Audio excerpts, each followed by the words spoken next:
Fala, mancebo! Tudo bem com você? É um prazer tê-lo aqui de novo comigo, mancebo. No episódio anterior, nós falamos sobre o homem tentando construir um paraíso político para ele.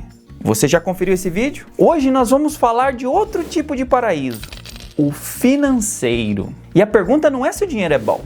A pergunta é quando ele deixa de ser ferramenta e se torna propósito. Mancebo, se o dinheiro resolvesse o vazio humano, por que há tantos vazios dentro de mansões? Mas antes de prosseguir, você já apertou o botão de inscrever-se? Você já deixou o seu like? Peço que faça isso agora, não custa nada. Isso nos ajuda a crescer. Jesus disse em Mateus 6,24: ninguém pode servir a dois senhores, porque há de odiar um e amar o outro.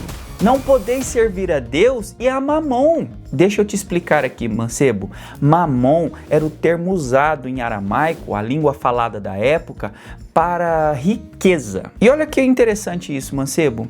A única vez que Jesus coloca algo possível como Senhor, concorrente de Deus, é o dinheiro. Não é o sistema, não é o mercado global, não é tecnologia.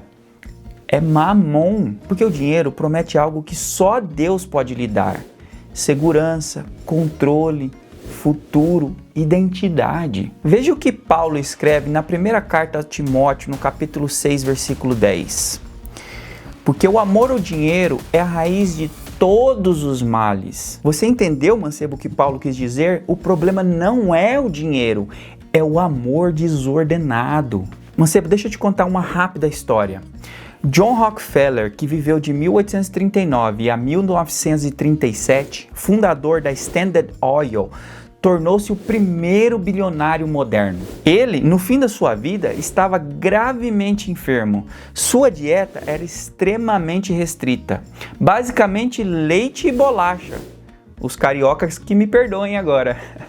Veja, ele tinha de tudo, mas ele não podia desfrutar. Existem alguns relatos que em seu funeral chegou um curioso e perguntou ao seu contador: quanto foi que ele deixou? E o contador respondeu: você não sabe?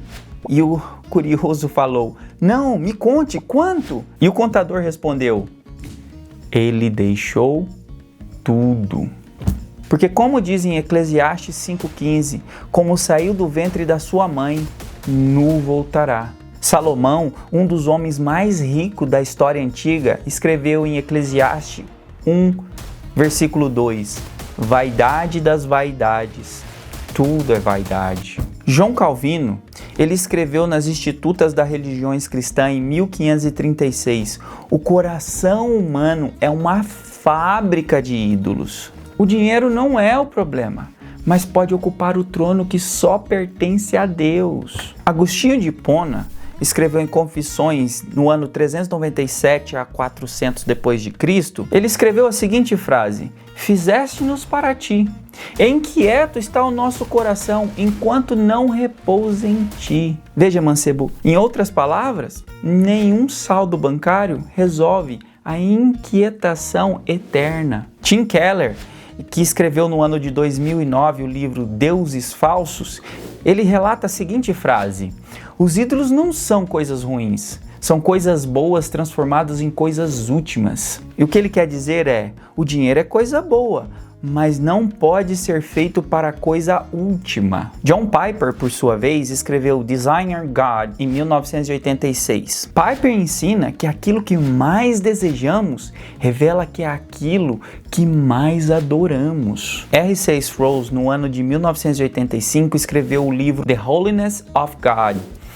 Sproul afirma nesse livro que a idolatria não é negar a Deus, mas deslocar sua centralidade. Mancebo, e se nós voltássemos um pouquinho no tempo e buscássemos na história um pouco de filosofia para poder entender um pouco esse contexto?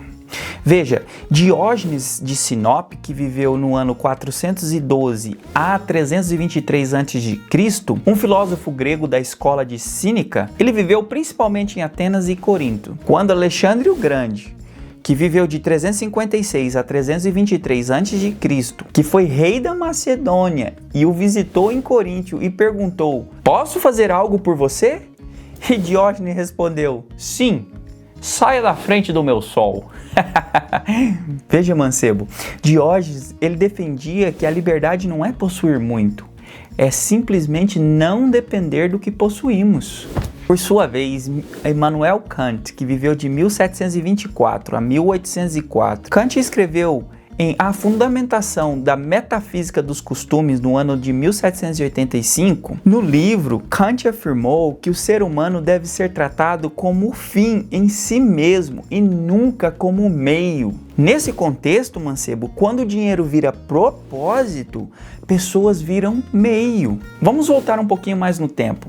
Os faraós do Egito Antigo, do ano de 2600 a.C., construíram pirâmides monumentais como tumbas. Enterravam ouro e tesouro, acreditando que levaria riqueza para a eternidade. Mas nenhuma pirâmide levou um faraó vivo. Relatórios de Organização Mundial da Saúde mostram que países de alta renda apresentam taxas significativas de suicídio.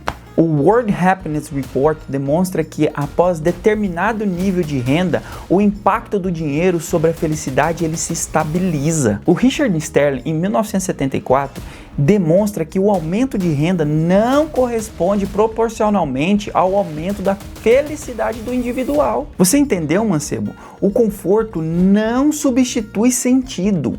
Segurança financeira não substitui o propósito. Veja, mancebo, existe algo muito mais profundo ainda.